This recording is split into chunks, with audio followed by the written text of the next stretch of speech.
সন্ত্রাস, চাঁদাবাজি, নৈরাজ্যের বিরুদ্ধে জিরো টলারেন্স। কোন প্রকার সন্ত্রাসী, চাঁদাবাজি অ্যালাউ করা যাবে না। এটা নির্দেশটা ডেস্ক তারেক রহমানের নির্দেশনা। ঠিক আছে, ডেস্ক তারেক রহমানের নির্দেশনা কিন্তু মানতে হবে। কোন সন্ত্রাসী, নৈরাজ্য কার্যকলাপ করা যাবে না। আরে যেই কাজটা আওয়ামী লীগ করেছে আপনারা তাই করবেন?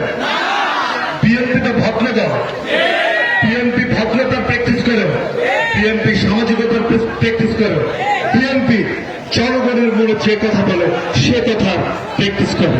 বিএনপির মতো দল তো কখনো চাঁদাবাজি করতে পারে না, পারে ভাইরা? তাহলে বিএনপিতে কোনো চাঁদাবাজ নেই আছে?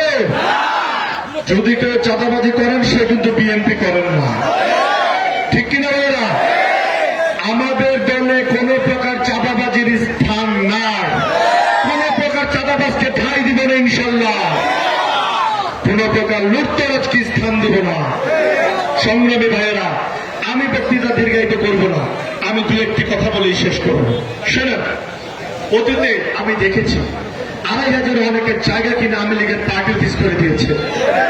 শেখ হাসিনাকে, খুনি হাসিনাকে তেল দেওয়ার জন্য ড্রাম ভর্তি তেল নিয়ে তেল দিতে দিতে ড্রাম খালি হয়ে গিয়েছে। সেই ড্রাম খালি হয়ে যাওয়ার পরে ২৫০০ জায়গা কিনে পার্টি অফিস করে দিয়েছে।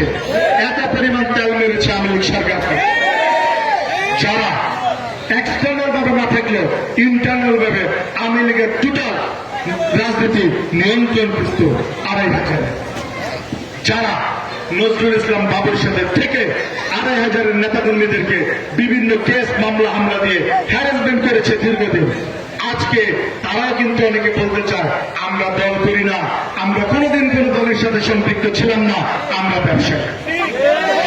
এখন পূর্বের চাঁদাবাজ, পূর্বের লুটতরা, চাঁদাবাজ কাকে বলে? শোনেন, যারা গরিবের জায়গা জমি দখল করে নিয়েছে, যারা জোর করে অরিজিনাল লোককে বাদ দিয়ে মৃত ব্যক্তিকে দিয়ে অরিজিনাল লোককে মৃত দেখা আর পরবর্তী উত্তরসূরিকে জায়গা রেস্ট্রি করে নিয়ে লোকজনকে ঠকিয়েছে, তারা কি চাঁদাবাজ না? তারা কি লুটতরাজ না? সংগ্রামী ভাইরা,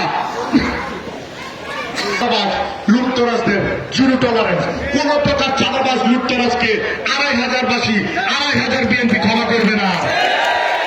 সংগ্রামী ভাইরা, আমি বলতে চাই, ব্যবসায়ী হোক আর যাই হোক, যারা চাঁদাবাজ, যারা লুটতরাজ, যারা সন্ত্রাস করেছে, যারা এদেশের মানুষের উপর অত্যাচার করেছে, খুনি হাসিনা দালালি করতে যে বৈষম্য ছাত্র বিরোধী যে আন্দোলন হয়েছে, বৈষম্য বিরোধী ছাত্র আন্দোলনে, সেই আন্দোলনে যারা টাকা ইনভেস্ট করে এই ছাত্রদের উপর গুলি করিয়েছে, সেই সকল লুটতরাজকে, সেই সকল সন্ত্রাসদের, সেই সকল অত্যাচারীদের কোন প্রকার ছাড় দিবে না ২৫০০ বিএনপি।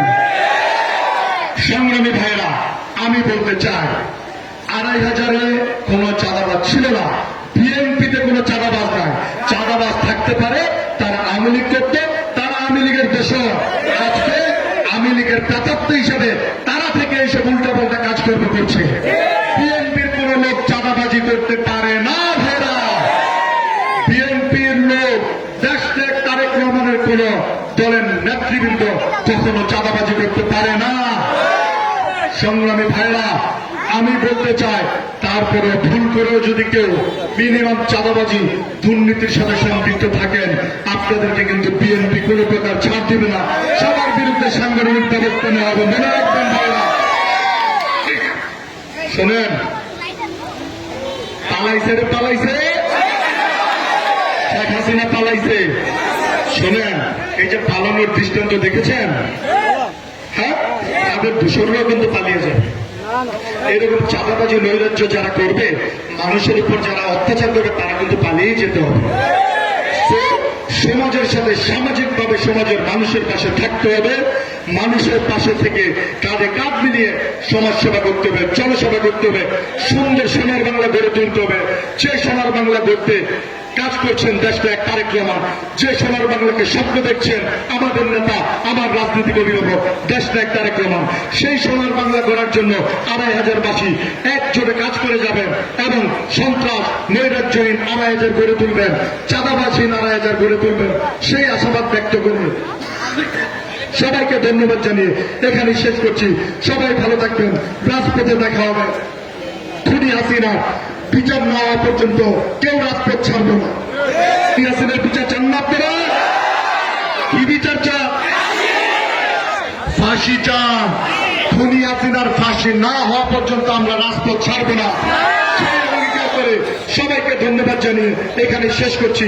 বাংলাদেশ জিন্দাবাদ, বাংলাদেশ জাতীয়তাবাদী দল জিন্দাবাদ, বেগম খালেদা জিয়া জিন্দাবাদ। এদেশের লাখো কোটি মানুষের স্পন্দন, এদেশের বীর আমার রাজনৈতিক অভিভাবক দেশনায়ক তারেক রহমান জিন্দাবাদ। ধন্যবাদ সবাইকে।